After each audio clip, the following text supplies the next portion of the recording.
여러분, 사회 62번입니다. 체크업 사회.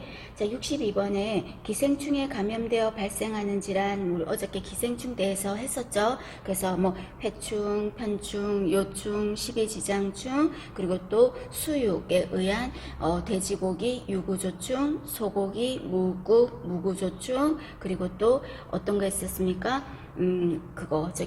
중간에 역할하는 거 있었죠. 1숙주, 2숙주 해서 간, 쇠, 담, 그리고 폐다참이라는 말 했었죠. 그럼 여기에서는 몇 번이에요? 2번이죠. 간 디스토마는 담수어하고 상관이 있는 거죠. 민물고기를 생식했을 때 생기니까 2번인 거죠. 그죠?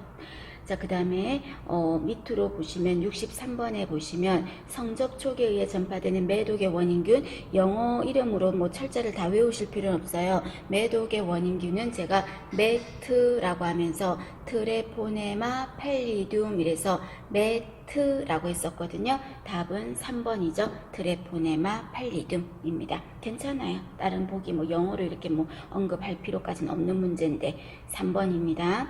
자, 그 다음에 64번에 보시면 홍역에 대한 설명을 쭉 하고 있어요. 홍역에 대한 설명. 자, 여러분, 홍역은 원인이 뭐죠? 바이러스인 거죠. 홍역의 원인은 바이러스.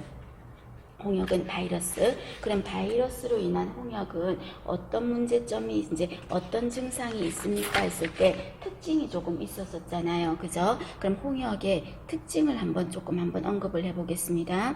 자, 홍역이라고 하면 먼저 바이러스라는 거, 바이러스에 의한 질환이라는 거, 그리고 공기 전파라는 거, 그죠? 그리고 증상에 있어서 단계가 카타르기 시기라는 단계를 거친다고 했죠. 그럼 이 카타르기 시기 때는 어떤 단계냐면요, 특징이 전염력이 가장 강한 시기라 그랬어요. 전염력이 가장 높다라고 했습니다. 그래서 전염력이 가장 높은 시기 카타르기. 그리고 또 이 시기에는 어떤 게 생긴다? 입안 점막에 코플릭 반점이라는 게 생긴다 그랬죠. 그래서 코플릭 반점, 전염력이 가장 높다 이런 말하면 카타르기가 되겠습니다. 되셨습니까? 그럼 이 시기를 거치면 그 다음에 이제 몸에 뭐가 올라온다? 열꽃이 올라오는 거죠. 발진기라고 하겠습니다. 이제 발진 이때부터 생기는 거예요. 그럼 이때 발진은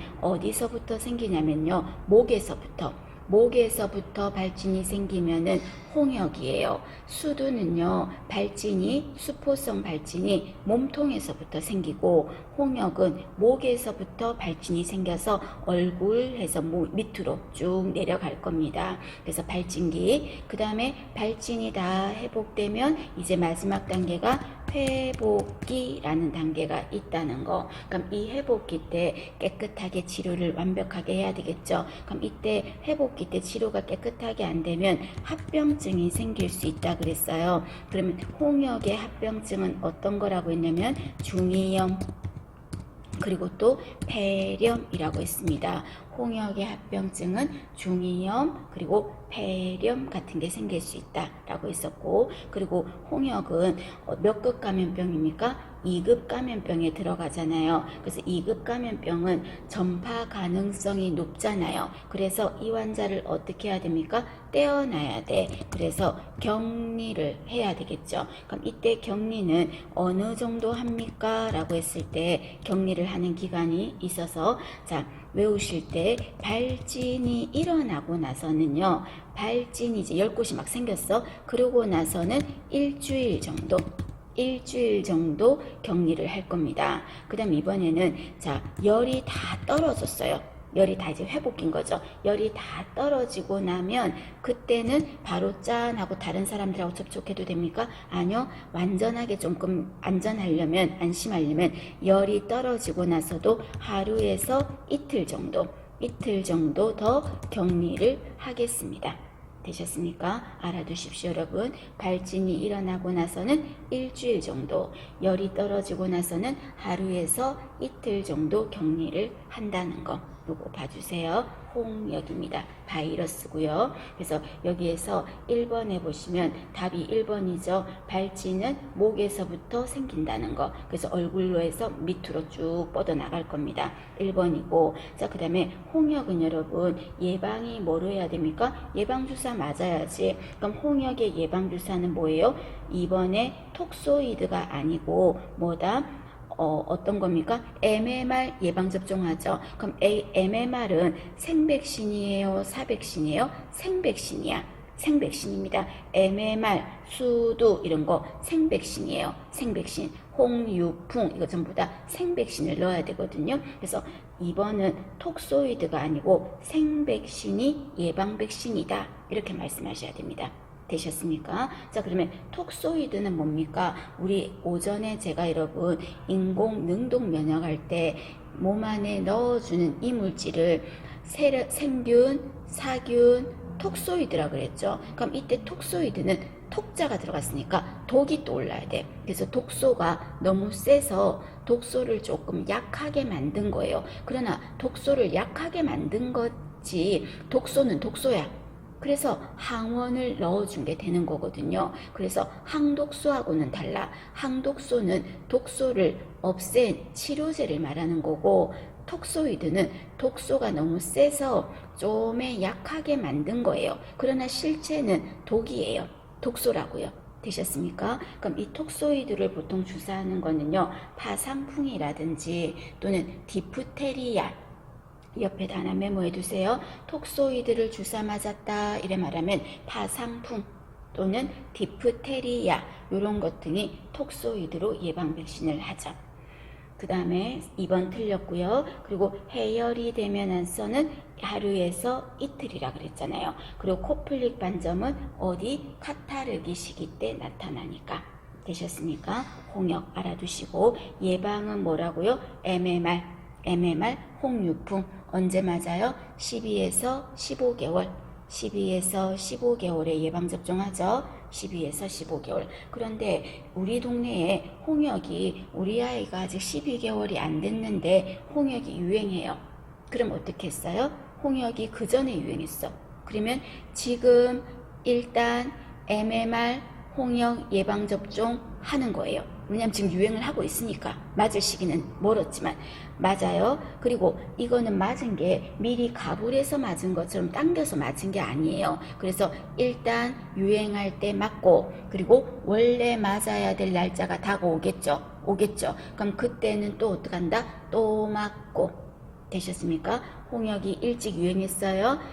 유행을 일찍 했다. 그러면 지금 맞고 또 제 시기에 또 맞는 거. 그리고 조심하시고요. 그 다음에 DPT 같은 거 주사 맞을 때 이때 2, 4, 6개월에 맞지 않습니까? DTAP 그죠? 2개월, 4개월, 6개월에 맞는데 2개월에 1차 맞고 나서 한참 뒤에 왔다 그랬죠. 그럼 한참 뒤에 오면 한 15개월 정도 돼서 온 거예요. 그럼 어떻게 했습니까? 지난번에 맞은 거는 전부 다 없애서 다시 초기화 시키는 게 아니고 1차는 맞은 걸로 인정하고, 오늘 온 15개월째 오늘 왔는데 오늘을 몇 차로 생각하겠다? 2차로 생각하겠다고. 그리고 2달 뒤에 3차 예방접종을 받는 거죠. 되셨죠? 그것도 같이 생각하시고요. 자, 그 다음에 65번입니다. 65번에 보시면, 자, 정신건강증진사업이라 그랬잖아요. 그러면 정신건강증진사업은 말 그대로 정신건강을 증진하는 사업을 한다는 소리겠죠. 그러면 이 정신건강증진을 하는 사업을 하는 곳이 있겠죠. 쉽게 말해서 정신건강증진시설에서 그 사업을 하겠죠. 그래서 자, 알아두십니다. 정신건강증진시설. 자, 정신건강증진시설은요, 이곳이 제대로 잘하나 못하나 감독하는 곳이 있어요. 참고로만 하시면 됩니다. 감독하는 곳. 또 마음대로 또 자기네들이 잘하면 안 되잖아요, 환자들한테. 그래서 감독하는 곳은 어디냐면요, 정신건강심의위원회라는 데서 정신건강증진시설 니네들 잘하고 있나 하고 감독하는 곳입니다. 그러면 정신건강증진시설에는 어떤 게 들어갑니까? 하면은 첫 번째, 자, 정신질환자가 입원이라는 걸 해야 되겠죠. 그럼 입원을 한다 이렇게 말할 때는 그곳은 의료기관이 되겠죠. 그래서 첫 번째가 증진시설에는 정신의료기관이 들어가겠습니다.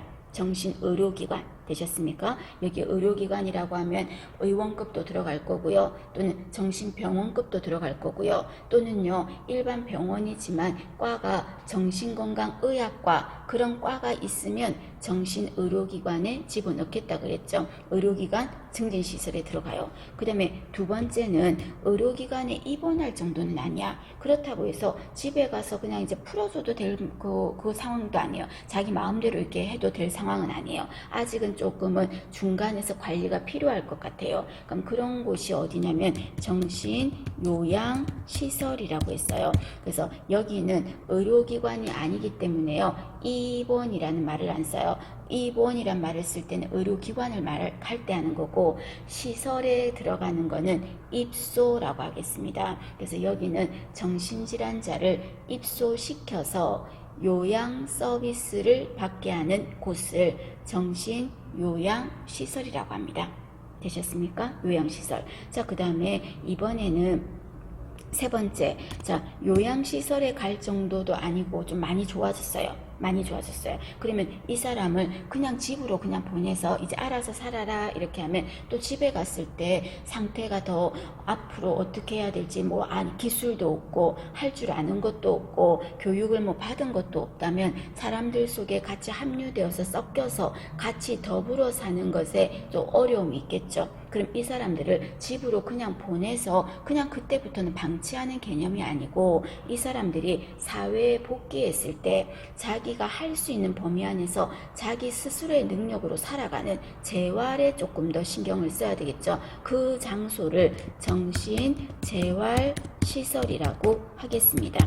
되셨습니까? 그래서 정신재활시설은 거기에서 교육도 받고 직업적인 것도 배우고 기술도 배우고 이렇게 하는 곳이에요. 재활시설. 그래서 이 세 군데가 정신건강증진시설입니다. 그럼 이 중에서 제일 까다로운 데는 어딜까요?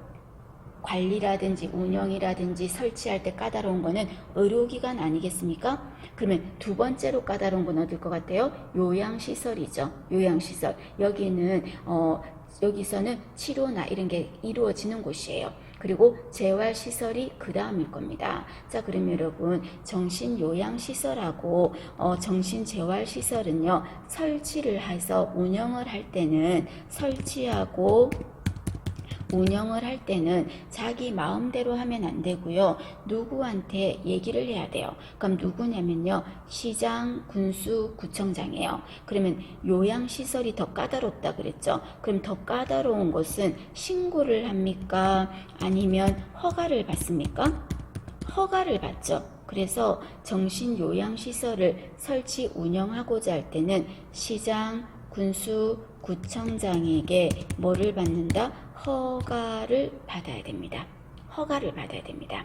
자, 반면에 정신재활시설이라고 그랬죠. 자, 정신재활시설은요, 설치하고 운영하고자 할 때는 요양시설보다는 덜 까다롭기 때문에 받는 곳은 똑같아. 시군 구청장에게 그 대신에 허가까지는 필요 없고 우리 합니다 라고 신고만 해도 됩니다. 신고만. 되셨습니까? 이것도 하나 알아두시고요. 자, 그 다음에 여기 보기에서 보시면 여러분, 보기에서 보시면 2번 볼까요?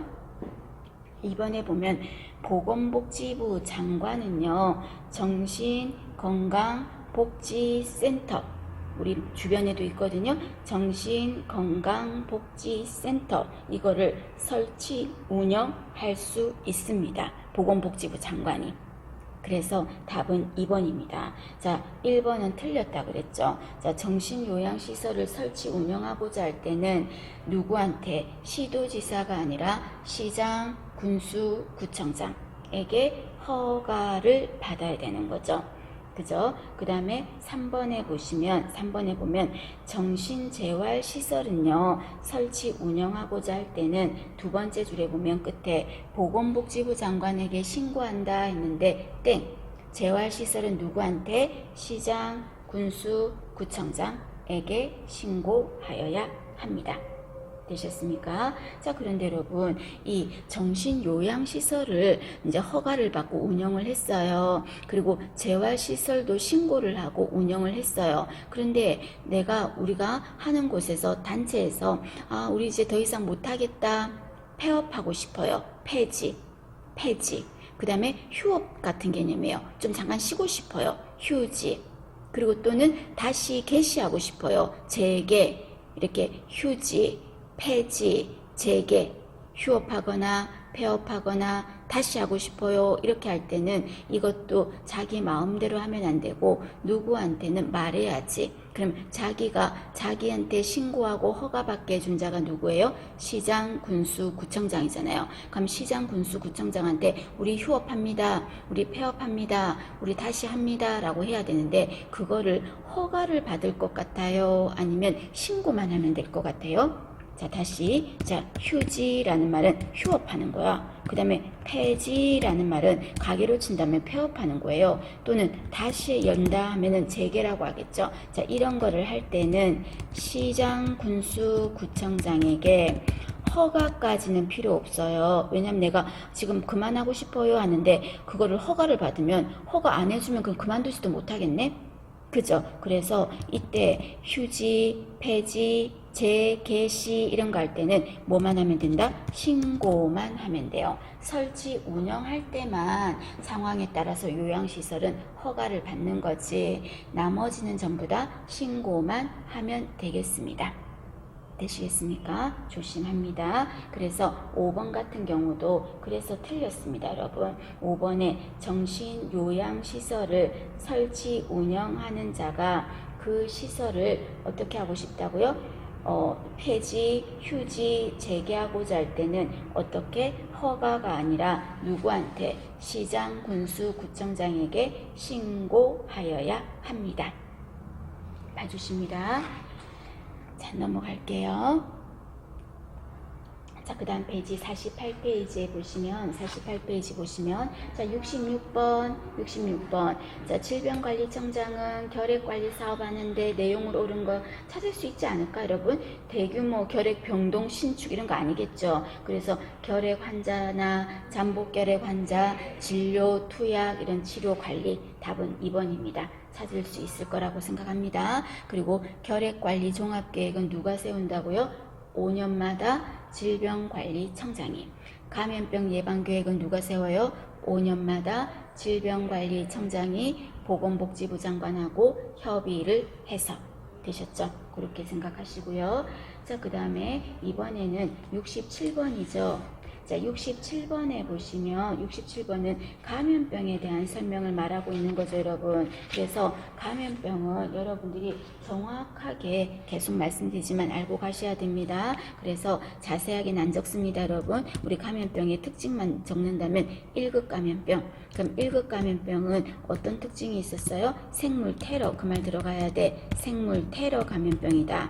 또는 치명률 이런 말 들어가야 돼. 단어만. 치명률 이런 말 들어가야 돼요. 그리고 또 어떤 말? 집단 발생 이런 말. 그래서 생물 테러 감염병이다. 치명률이 높다. 집단 발생한다. 이렇게 말하면 1급 감염병이 되는 거죠. 그럼 1급 감염병 환자를 발견했으면 어떻게 해야 됩니까? 즉시 신고하고 그리고 또 음압 격리가 되겠죠. 즉시 신고, 음압 격리가 되겠죠. 근데 이때 즉시 신고를 안 했어. 그러면 벌이 어떻게 됩니까? 500만 원 이하의 벌금이죠. 이때 제대로 신고를 안 하면 500만 원 이하의 벌금입니다. 되셨습니까? 그리고 감염병 종류 아시죠? 우리 17가지. 에볼라, 리프트, 에리아부터 나오는 거 아시죠? 알아두십니다. 앞대가리만. 그 다음에 두 번째 2급 감염병입니다. 2급 감염병. 자, 2급 감염병은 어떤 말이 들어가야 된다? 전이라고 했죠. 전이, 전파 가능성, 전파라는 말이 들어갈 거예요. 전파라는 말이. 되셨습니까? 그럼 이때 있다 이 말이 들어갈 거고, 이 2급 감염병을 발견을 하면 어떻게 해야 됩니까? 24시간 안에 신고 격리하셔야 되겠죠. 중요하죠. 24시간 이내 신고도 하고 격리도 해야 돼요. 그죠? 24시간 안에 신고 격리입니다. 만약에 이걸 안 했어, 그럼 그때도 마찬가지로 어떻게 돼요? 500만 원 이하의 벌금이죠.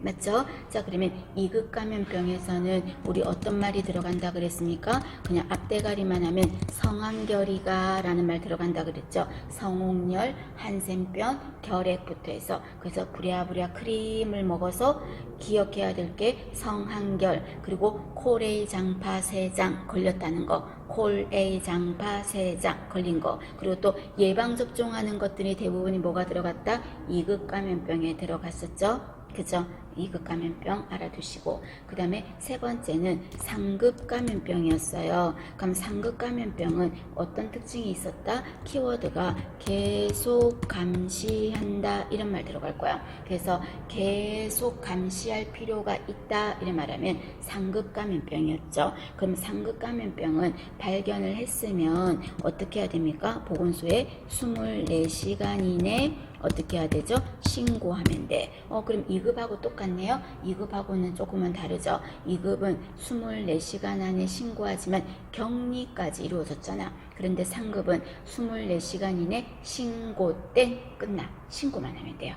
되셨습니까? 자, 그러면 상급 감염병에는 어떤 거 있었어요? 제가 여행 가는 거라고 했죠. 여행 가는 거. 그럼 여행 가는 거 하면은 BC 카드 만들려고 라고 했죠. 증이 필요하다 하면서 B형 간염, C형 간염 기억해야 되겠죠. A형 간염이 몇 급이었지?